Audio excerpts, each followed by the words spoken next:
आज के दिन की सबसे विशेष बात, आज वैशाख शुक्ल पक्ष की उदया तिथि दशमी और रविवार का दिन है। दशमी तिथि आज सुबह 9:10 तक रहेगी। उसके बाद एकादशी तिथि लग जाएगी। आज मोहिनी एकादशी का व्रत किया जाएगा। वैशाख शुक्ल पक्ष की एकादशी को मोहिनी एकादशी के नाम से जाना जाता है। हर एकादशी को भगवान विष्णु के निमित्त व्रत रखने की परंपरा है। आज मोहिनी एकादशी के दिन व्रत रखने से व्यक्ति को समस्त मोह बंधनों से मुक्ति मिलती है और वह जीवन में एक के बाद एक तरक्की करता चला जाता है। कहते हैं समुद्र मंथन के बाद जब देवदानवों में अमृत से भरा कलश पाने के लिए विवाद हो गया था, तब वैशाख शुक्ल पक्ष की एकादशी को भगवान विष्णु ने मोहिनी नामक स्त्री रूप धारण करके दानवों को मोहित कर लिया था और उनसे अमृत भरा कलश लेकर देवताओं के हवाले कर दिया था, जिसे पीकर सभी देवता अमर हो गए। और तभी से वैशाख शुक्ल पक्ष की मोहिनी को एकादशी को मोहिनी एकादशी के नाम से जाना जाने लगा है। आज दोपहर 12:08 तक ध्रुव योग रहेगा। किसी भी स्थिर कार्य जैसे भवन या इमारत आदि का निर्माण करने से इस योग में सफलता मिलती है, लेकिन कोई भी अस्थिर कार्य जैसे कोई गाड़ी या वाहन लेना इस योग में सही नहीं है। साथ ही आज रात 11:43 तक रवि योग रहेगा। रवि योग में किसी भी प्रकार के शुभ कार्य संपन्न करने से सफलता मिलती है। इसके अलावा आज रात 9:43 तक पूर्व फाल्गुनी नक्षत्र रहेगा। नक्षत्रों की श्रेणी में पूर्व फाल्गुनी 11वां नक्षत्र है। इस नक्षत्र का प्रतीक चिन्ह चारपाई की आगे वाली 2 टांगों को माना जाता है।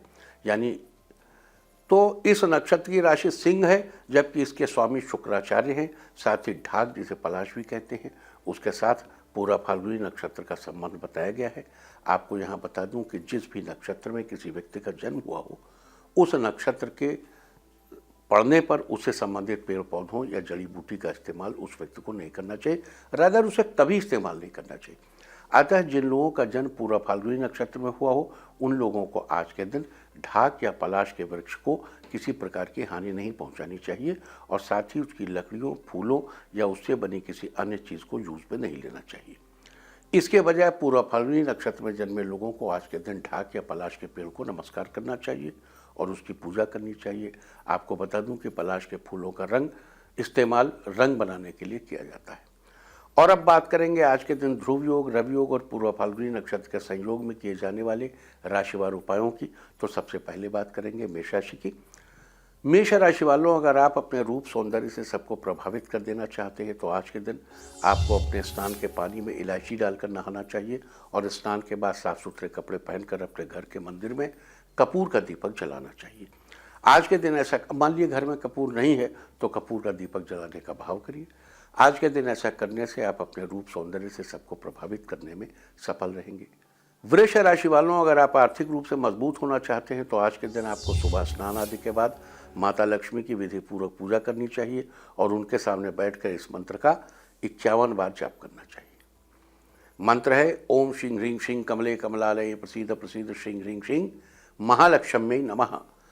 मिथुन राशि वालों, अगर आप अपनी सेहत को दुरुस्त रखना चाहते हैं तो आज के दिन ईश्वर का नाम लेकर थोड़े से चावल और 1 चुटकी हल्दी लेकर उसको भोग लगाकर उसे प्रसाद के रूप में अपने खाने में ग्रहण कर लें। खाने में मिला के ग्रहण कर सकते हैं। आज के दिन ऐसा करने से आपकी सेहत दुरुस्त रहेगी। कर्क राशि वालों, अगर आप अपने लेकिन देखो, चावल का इस्तेमाल आज नहीं करना है। आज और कल 2 दिन छोड़ के 2 दिन उसको चढ़ाइए भगवान को, 2 दिन के बाद इस्तेमाल करिएगा चावल और हल्दी को प्रसाद के रूप में।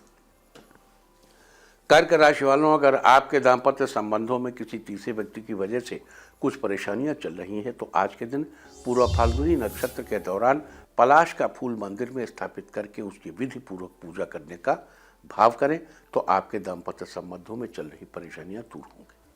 सिंह राशि वालों, अगर काफ़ी समय से आपके जीवन साथी की उन्नति नहीं हो पा रही है तो आज के दिन एक दीपक जलाकर स्वामी कार्तिकेय को स्मरण करें। आज के दिन ऐसा करने से आपके जीवन साथी की सैलरी में जल्द ही बढ़ोतरी होगी। कन्या राशि वालों, अगर आपको त्वचा संबंधी किसी प्रकार की परेशानी है तो उससे छुटकारा पाने के लिए आज के दिन आपको स्नान के पानी में थोड़ा सा दही डालकर स्नान करना चाहिए। इससे आपको त्वचा संबंधी परेशानियों से छुटकारा मिलेगा। तुला राशि वालों, अगर जीवन साथी के साथ आपके रिश्ते में किसी प्रकार की परेशानी चल रही है तो आज के दिन पूर्व फाल्गुनी नक्षत्र के दौरान आपको शुक्र के इस मंत्र का 108 बार जप करना चाहिए। शुक्र का मंत्र इस तरह है, ओम द्रांग द्रीं द्रौं स शुक्राय नमः। आज के दिन ऐसा करने से जीवन साथी के साथ आपके रिश्ते में चल रही सारी परेशानियां जल्द ही दूर होंगी। वृश्चिक राशि वालों, अगर आपके व्यापार में कुछ दिनों से मंदी चल रही है तो आज के दिन आपको घर की बुजुर्ग महिला को कुछ गिफ्ट करना चाहिए और उनका आशीर्वाद लेना चाहिए। आज के दिन ऐसा करने से आपका व्यापार ठीक से चलने लगेगा। धनु राशि वालों, अगर आपको लगता है कि आपके दाम्पत्य संबंधों को किसी की नज़र लग गई है तो आज के दिन आपको अपने घर की दक्षिण पूर्व दिशा में कपूर का दीपक जलाना चाहिए। अगर कपूर नहीं है तो कपूर का दीपक जलाने का भाव करना चाहिए। आज के दिन ऐसा करने से आपके दाम्पत्य संबंधों को लगी नज़र दूर हो जाएगी। मकर राशि वालों, आप अपने से ज़्यादा दूसरों की बातों को तवज्जो देते हैं और दूसरों के बहकावे में आकर अपना काम बिगाड़ देते हैं।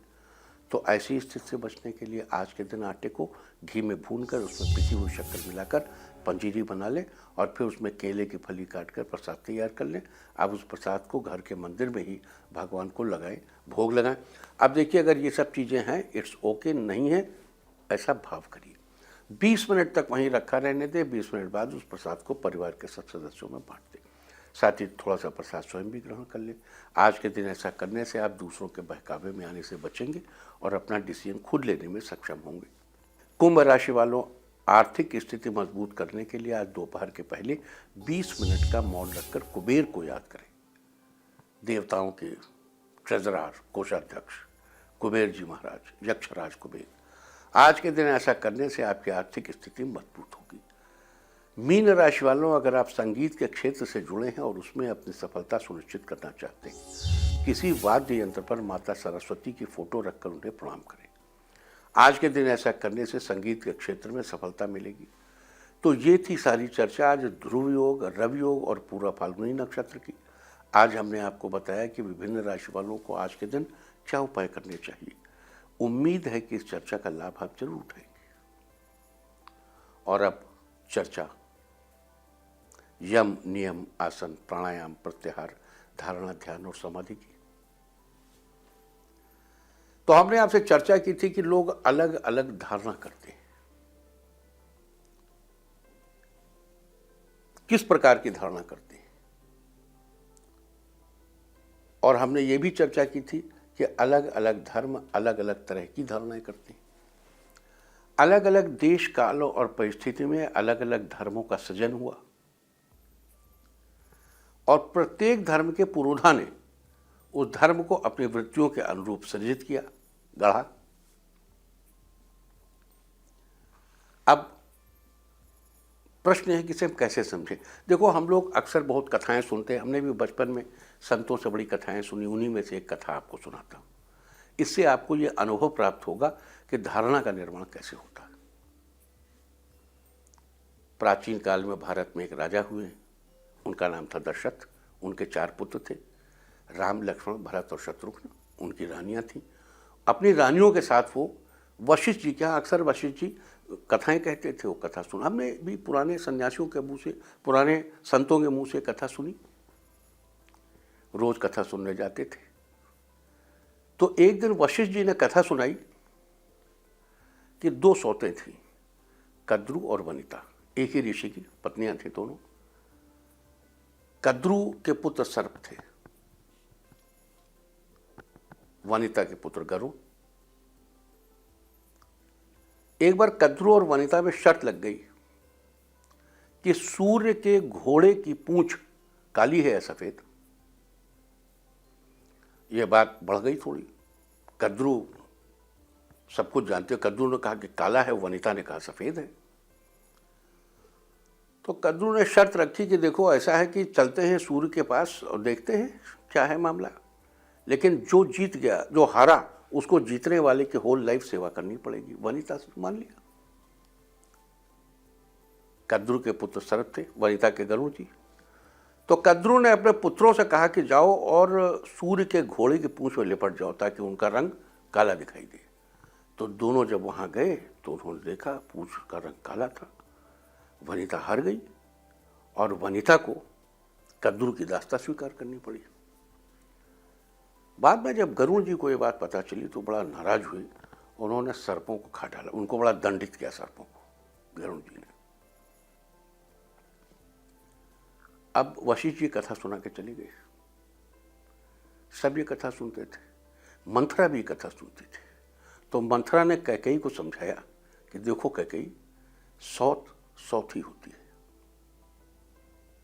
इसलिए ध्यान रखना, सौत बहुत कष्ट देगी। मंथरा ने ये इंटरप्रिटेशन किया उसका। भगवान राम ने उसका क्या इंटरप्रिटेशन किया? उनके भाइयों ने पूछा उनसे, आपको क्या लगता है इसमें क्या है? तो भगवान राम ने कहा कि उन्होंने दृष्टि को जो आंख से दिखा उसको सत्य मान लिया। उन्होंने शास्त्रों को प्रमाण नहीं माना, जो विद्वज्जनों ने बताया है उसको प्रमाण नहीं माना, जो मनीषियों ने कहा है उसको प्रमाण नहीं माना, आर्ष ग्रंथों को प्रमाण नहीं माना। उन्होंने जो आंख से देखा भ्रम भी हो सकता है। वनिता भोली थी और उनके भोलेपन की वजह से उन्होंने धोखा खाया। तो श्री राम ने धारणा स्थापित की। मंथरा ने कहा सौत सौत ही होती है, कष्ट देगी, ध्यान रखना इसे। श्री राम ने धारणा स्थापित की कि सिर्फ जो दृष्टि से दिखता है, जो है उसे स्वीकार कर, और जो नहीं है उसे अस्वीकार कर। पूरी तरीके से जीवन नहीं जिया जा सकता। जीवन को जो है वो भी देखना पड़ेगा, जो नहीं है वो भी देखना पड़ेगा, और शास्त्रों को भी प्रमाण मानना पड़ेगा, और उसकी जो आंख से दिखता है उसकी छानबीन करनी पड़ेगी। यही बात जब भरत जी से पूछी गई तो भरत जी ने कहा कि गुरुजनों की बात को बगैर सोचे समझे मान लेना उचित नहीं है, उस पर विचार करना चाहिए। देखो, भरत जी अपने चरित्र का निर्माण कर रहे थे। आगे भरत जी ने अपने चरित्र का निर्माण वैसा ही किया। अपनी माँ की बात को उन्होंने बात पर विचार किया, बगैर सोचे समझे नहीं माना। जब शत्रुघ्न से यही बात पूछी गई तो शत्रुघ्न ने कहा कि व्यर्थ वाणी का प्रयोग, व्यर्थ विवाद, वनिता ने विवाद ही क्यों किया, व्यर्थ की बातचीत क्यों की? कद्रू कह रही थी, वो मौन रह जाती। व्यर्थ की जो बातचीत थी उसी के कारण ये सारा झंझट खड़ा हुआ। तो शत्रुघ्न पूरी होल लाइफ मौन ही बने रहे, चुप ही रहे, उन्होंने कोई विवाद नहीं किया किसी मुद्दे पर। और जब लक्ष्मण से पूछा गया तो लक्ष्मण ने मुस्कुराकर श्री राम की तरफ देखा और कहा कि गरुड़ ने चाहे जितनों को दंडित किया हो, लेकिन एक नाग को दंडित नहीं कर सके। वो नाग है शेषनाग। वरुण जी, वो लक्ष्मण जी शेषनाग के अवतार थे, और इसलिए दंडित नहीं कर सके कि वो सदैव प्रभु के सानिध्य में रहते। श्री विष्णु शेषशैया पर ही विश्राम करते। तो देखो, एक ही घटना थी, सबका परसेप्शन अलग अलग था, और जिसका जैसा परसेप्शन था उसने धर्म का वैसा ही इंटरप्रिटेशन किया।